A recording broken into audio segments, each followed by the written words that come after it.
চলুন বন্ধুরা, আজকে সেই রেসিপি করে নিচ্ছি। সেই যে কাঠবাদাম দেখিয়ে নিয়েছিলাম, সেই কাঠবাদামের রেসিপিও বানিয়ে নিয়েছি। সেই বাদাম দিয়ে বানাচ্ছি। আমার সাথে থাকুন, দেখতে থাকুন। আমি রান্নাঘরে অঞ্জনা। এখানে আমি দুধ বসিয়ে নিয়েছি। এই যে দুধটাকে পুরো ঘন করে নিতে হবে। এই যে শর্টটা পড়েছে, এবার ফুটিয়ে ফুটিয়ে পুরো হালকা ফ্লেমে অনেকটাকে টাইমে ফোটাতে হবে, 10 থেকে 15 মিনিট। মানে ফুটিয়ে বেশ একটু লালচে লালচে কালার হবে, টেস্টটাও ভালো হবে ওই দুধের। তো আমি এইখানে দুধ বসিয়ে নিয়েছি, পরিমাণ মতো 1 কিলো আছে। এবার আপনারা আপনাদের পরিমাণ মতো নেবেন, আমি আমার পরিমাণ মতো নিয়েছি দুধটা।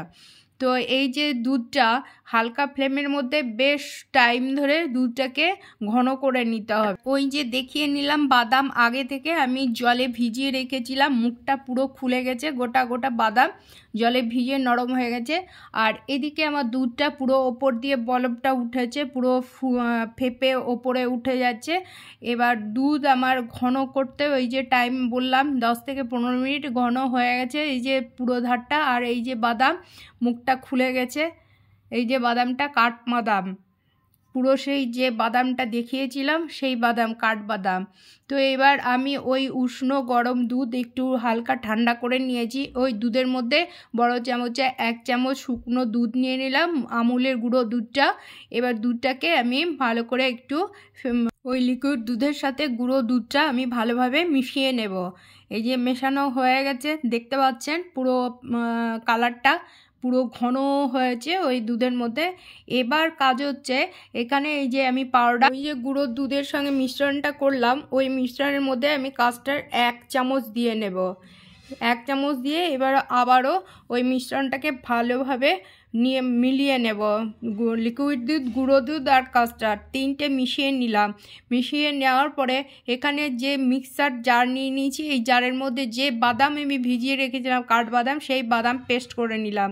এখানে নিয়েছি পরিমাণ মতো 2 চামচ চিনি। এবার পেস্ট হয়ে গেছে, চিনি আর বাদাম পেস্ট করে নিলাম।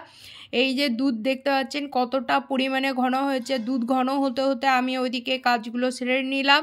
সেরে নিয়ে পরে বুঝতেই পাচ্ছেন যে জিনিসটা কি তৈরি হবে, গরম পড়ে গেছে। বেশ একটু ভালো ভালো ইচ্ছেই করে ঠান্ডা ঠান্ডা জিনিস খেতে, বা একটু টেস্টি এইসব জিনিস। তো দুধ ঘন হয়ে গেছে। এবার ওই দুধের মধ্যে আমি কেশর দিয়ে নিলাম। কেশর দিয়ে আবারও দুধটাকে বেশ নাড়াচাড়া করে নিলাম কেশর।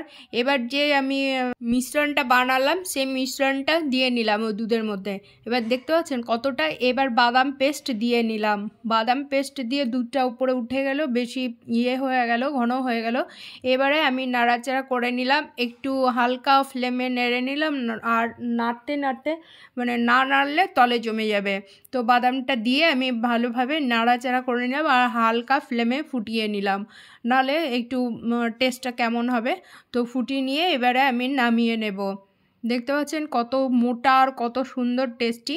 এবার আমি 2 কাপ নিয়ে নিয়েছি, কাপের মধ্যে ওই যে দুধের মিশ্রণটা ঢেলে নিলাম। কতটা মোটা আর কতটা পুরু হয়েছে। তো এবার এর মধ্যে আবারও আমি কেশর দিয়ে নিলাম। কেশর দিয়ে নিয়ে ওর মধ্যে দিয়ে নেব ওই যে কাঠবাদাম। আমি কাঠবাদাম ব্যবহার করেছি, আপনারা এতে পেস্তা, কাজু ব্যবহার করতে পারবেন। এবার এখানে আমি চেরি দিয়ে নিলাম। তো আপনাদের দেখে কেমন লাগলো ভিডিওটা, দেখে কমেন্ট বক্সে জানাবেন, লাইক করবেন, শেয়ার করবেন, আমার সাথে থাকবেন। দেখতে পাচ্ছেন কতটা মোটা আর কত সুন্দর কালার হয়েছে। তো গরম পড়ে গেছে, খেতেও সুন্দর লাগবে। তো আপনারা তাড়াতাড়ি বানিয়ে নেবেন ঘরে। আমি যেভাবে বানালাম আমার সাথে থাকবেন। বাচ্চা বড় সবাই খেতে পারবে। আর এটা শুধু গরমই নয়, এটা সব সময়তেই খাওয়া যাবে। এটা অনেক ভালো, শুধু দুধেরই। তো ভিডিওটা দেখে কেমন লাগলো কমেন্ট বক্সে জানাবেন, কোথা থেকে দেখছেন সেটাও জানাবেন, লাইক করবেন, শেয়ার করবেন। আবারও বললাম, এখানেই রাখলাম, ধন্যবাদ।